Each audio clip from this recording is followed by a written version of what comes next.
I'm playing around with an idea tonight that's not fully formed, but I keep seeing it pop up in different places, so I thought I'd riff on it a little bit, see where we get. There's three primary aspects of time, as I'm defining it right now. There's the past, there's the present, and there's the future.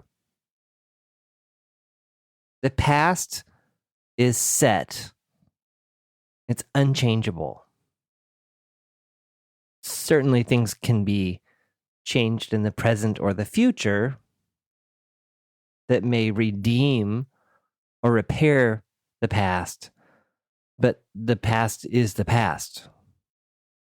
So the context here is, what are we focusing our minds on?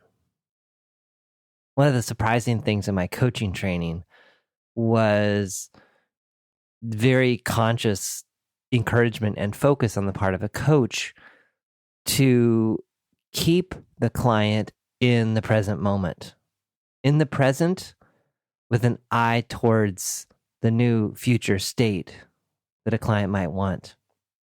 I was recently working with another person to help a third person solve a problem, and it was really fascinating to watch the conversation get redirected to the past and how quickly the person that was being coached left the present and went into story and narrative and retelling how certain things had happened and had come to be, which, as I've described elsewhere, is another thing that I tend to steer away from in my work with people. Is it's surprising how little of the story I need to really zero in on what's going on, what the person wants to change, and then even helping them change this thing that they want to change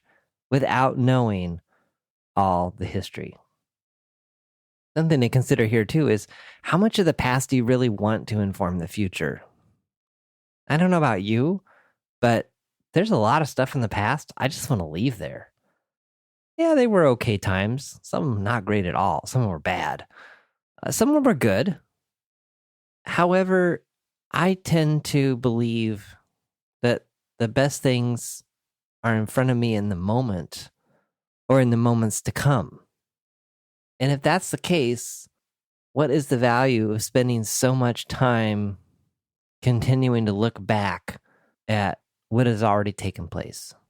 Now, this isn't to say that the past can't inform the future, that we shouldn't learn from history, that we should just repress and close out all the horrible negative memories that we have and pretend that they never happen and, lock them up in this dark closet that just becomes stuffed and full of all the things we don't want to deal with. No, I'm not advocating that at all.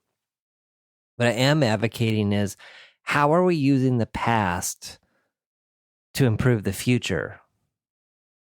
If you have a success formula that's worked well in the past, yeah, absolutely. Run that play again. Get the same results. Get the same great results.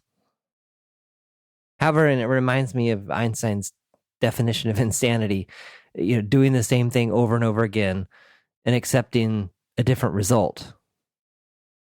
So if you're stuck and your past has gotten you to the present stuck moment, what's to think that what got you here is going to get you to where you really want to go? Now, there's possible that it can inform it in some way. I'm really questioning this whole aspect, again, of the value of going back to the past to tell the stories and to reflect, and the value, and I've seen this firsthand, the value in prompting people to go to the past. And if you've done any work with me, you'll notice that 99.9% of the time, we are not focused on the past. We are focused on the present moment. We are focused on a new future. So give that some thought as you're watching your mind do its thing and think over and ruminate on the different things that it does. Is it exerting a lot of energy and cycles on things that are already gone and done? Or is it in the present?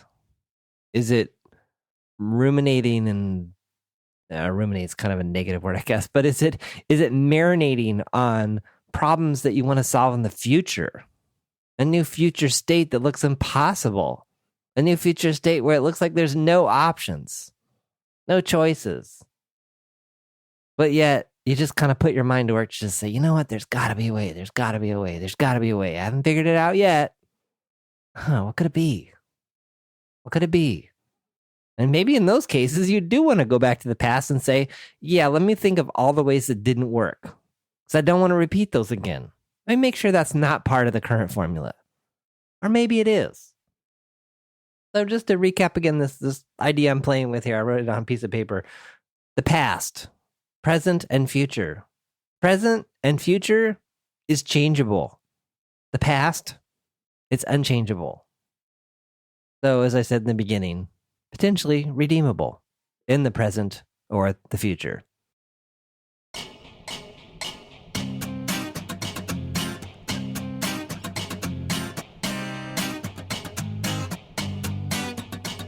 Thanks for listening to The John Polstra Show. Notes, links, and all that other good stuff for this episode are at johnpolstra.com/podcast. Send your questions, ideas, or a simple hello to podcast@johnpolstra.com. Want to stay up to date on new episodes and receive notifications of upcoming events? Register your email address at johnpolstra.com/updates.